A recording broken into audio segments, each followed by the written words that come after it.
Perezida Museveni akaba atangiye gusoza intambara hano ku gihugu ca Kenya ashaka kwigarura iranyanja y'Abahinde. Naho mu gihugu cy'u Rwanda hano mu karere ka Musanze abagabo basaga 3 bafashwe na RIB bibye amafaranga asaga miliyoni 17.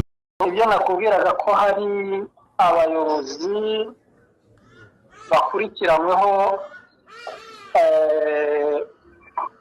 imikorere idahwitse aho bagize uburangare abaturage bakubaka mu buryo bw'akajagari nta byangombwa bakubaka hashora hataragenewe inyubako cyangwa se hagenewe ubuhinzi amashyamba ibintu nk'ibyo ngibyo ariko inzego zibishinzwe zikaba ziri gukurikirana kugira ngo harebwe uruhare rwa buri wese. Rero uyu munsi bari mu nzego z'ubugenzacyaha. Birashoboka ko hari hagaragaramo andi makosa ashobora kuba yakurikiranwa n'ubugenzacyaha. Nta kibazo bitera kubera ko urwego rw'umurenge. Reka nongere kubaha ikaze hano ku muyoboro mugari wa YouTube channel kuri Elize TV. Uyu ni umwanya w'amakuru n'ibiganiro tuba tubagezaho abatandukanye abacana mu karere k'ibiyaga bigari ndetse mu Rwanda no mu mahanga. Hano mu Rwanda tujye kubagezaho amakuru avugwa no mu karere ka Musanze, mu murenge wa Musanze ho hafashwe abagabo 3 bakekwaho kwiba amafaranga asaga miliyoni 17 ku ma station ya essence. Harimo sedo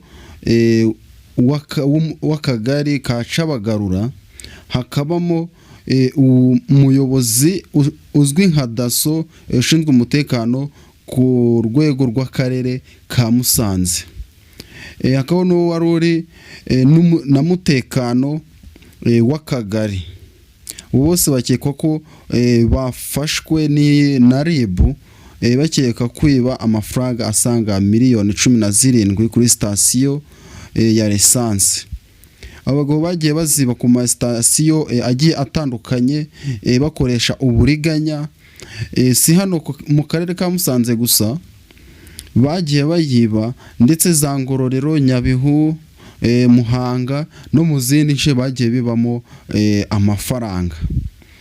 Nkuko umuyobozi w'akarere ka Musanze meya yabivuze, avuga ko abo bagabo iyo nkuru ari nyayo atari ukubesha, ko abo bagabo bafashwe bakaba bari muri RIB hano bari ku rukiko rwa Muhoza, akaba ariho bari bakekwaho ibyo byaha byo kwiba amafaranga asaga miliyoni 17.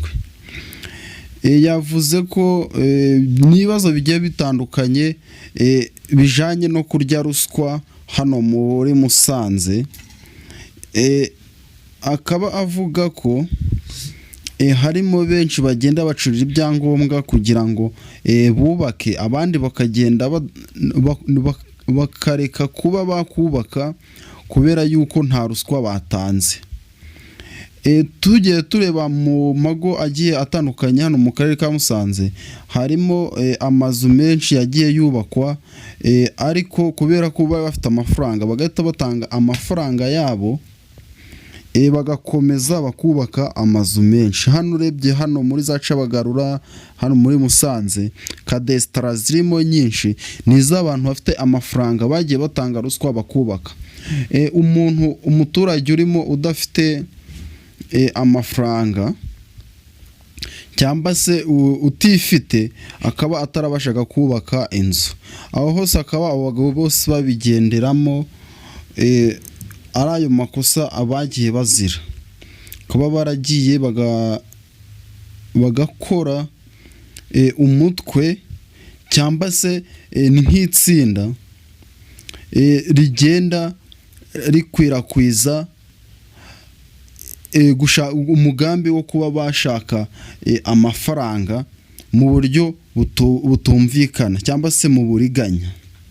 Reka dukomereze hano mu gihugu cya Uganda, ubwo Perezida Yoweri Kaguta Museveni yavuze ijambo rikomeye ndetse ibihugu by'ibituranyi bikikangamo, avuga yuko iriya nyanja y'Abahinde ari iy'Ubuganda, kandi murabizi ko Ubuganda budafashe ku nyanja, nta nyanja bufasheho, ariko bwavuze mu magambo yatangaje Museveni yavuze yuko agomba gufata kiriya cyambu, akaba agomba gufata ku nyanja y'Abahinde ko ari iyabo.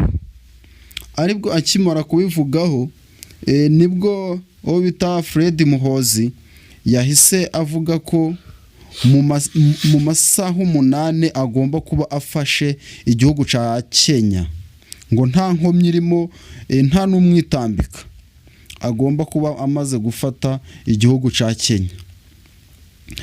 No yavuze umuhungu we Muhoozi akaba n'umugaba mukuru w'ingabo cyangwa se igisirikare cya Uganda, akaba ariho yavuze ko mu masaha 8 agomba kuba amaze gufata igihugu cya Kenya, kugira ngo afate iriya nyanja y'Abahinde nayo agomba kuba yamugeraho.